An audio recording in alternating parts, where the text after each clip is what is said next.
Alors voilà, en ce moment, au cœur même du monde de l'intelligence artificielle, une guerre silencieuse est en train de se déclarer. Et attention, on ne parle pas d'un simple désaccord technique entre ingénieurs. Non, c'est bien plus que ça. C'est un véritable schisme, une fracture profonde qui est en train de diviser les plus grands esprits du domaine en deux camps qui sont, semble-t-il, totalement irréconciliables. Et cette phrase, tirée d'une analyse récente, elle résume tout. On est en train de voir naître deux visions du futur qui ne pourront tout simplement jamais cohabiter. C'est une lutte fondamentale, une lutte qui va bien au-delà du code et qui, au final, va déterminer l'avenir de la technologie telle qu'on la connaît.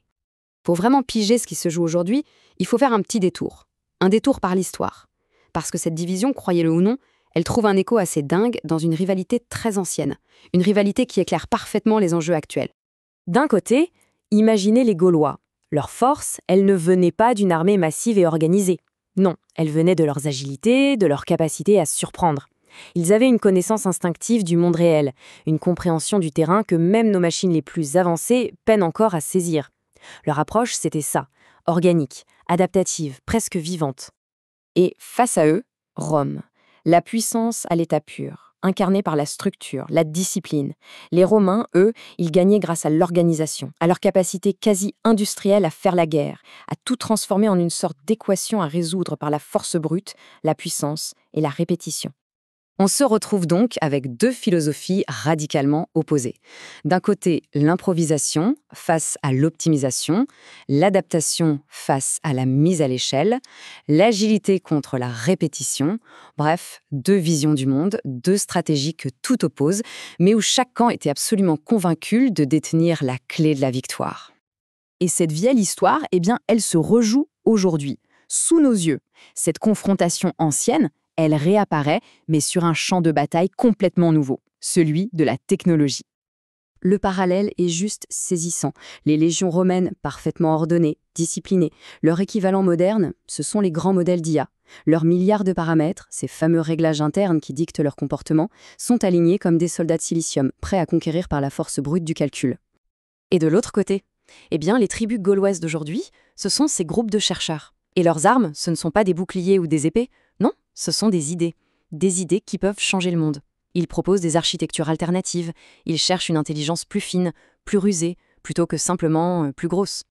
Le camp romain moderne, celui qu'on voit chez les géants comme OpenAI ou Google, il suit ce qu'on appelle l'hypothèse de la mise à l'échelle, le fameux scaling. En gros, l'idée est assez simple, pour avoir une IA plus intelligente, il suffit d'augmenter la taille. Toujours plus de données, toujours plus de puissance de calcul, c'est une vraie stratégie d'empire basée sur la force brute. Et en face, on a le camp gaulois, avec des figures comme Yann LeCun chez Meta, qui poursuit une quête bien différente, les modèles du monde. Là, l'objectif, ce n'est pas la taille, c'est la compréhension. Il s'agit de créer une IA qui aurait une sorte de bon sens artificiel, qui comprendrait les lois de la physique, la causalité, bref, qui comprendrait le monde au lieu de juste prédire le prochain mot dans une phrase. Et là, il faut bien insister sur un point. Ce n'est pas qu'un débat d'ingénieurs, c'est bien plus profond. C'est un véritable affrontement philosophique sur ce qu'est ou ce que devrait être l'intelligence. C'est exactement ça. Un choc d'architecture, un duel de paradigmes. On ne parle pas de simples améliorations d'un même logiciel, non. On parle de deux fondations conceptuelles complètement différentes sur lesquelles bâtir le futur de l'intelligence. Et cette comparaison, elle est parfaite pour comprendre à quel point le fossé est grand. La vision du monde d'un druide, intuitive, connectée à la nature, et celle d'un ingénieur romain, logique, obsédé par la structure. C'est fondamentalement incompatible. Eh bien, c'est exactement ce qui se passe dans le monde de l'IA en ce moment. En fait, cette confrontation, elle annonce quelque chose de bien plus grand qu'une simple guerre technologique. Elle est le symptôme d'une transition majeure, peut-être même d'un véritable changement d'ère. Parce qu'au fond, le véritable enjeu, il est là. La philosophie qui va l'emporter ne va pas juste déterminer le prochain super modèle d'IA, non. Elle va carrément façonner la manière dont cette intelligence va s'intégrer à notre monde, à nos sociétés, à nos vies. Aujourd'hui, la fracture est béante, le champ de bataille est planté. Et la question reste entière. Est-ce qu'on va assister à la consolidation d'un empire de données toujours plus gigantesque ou à l'émergence d'une intelligence plus agile, plus fine, plus proche d'une vraie compréhension du monde ? L'histoire, en tout cas, est en train de s'écrire, là, maintenant, sous nos yeux.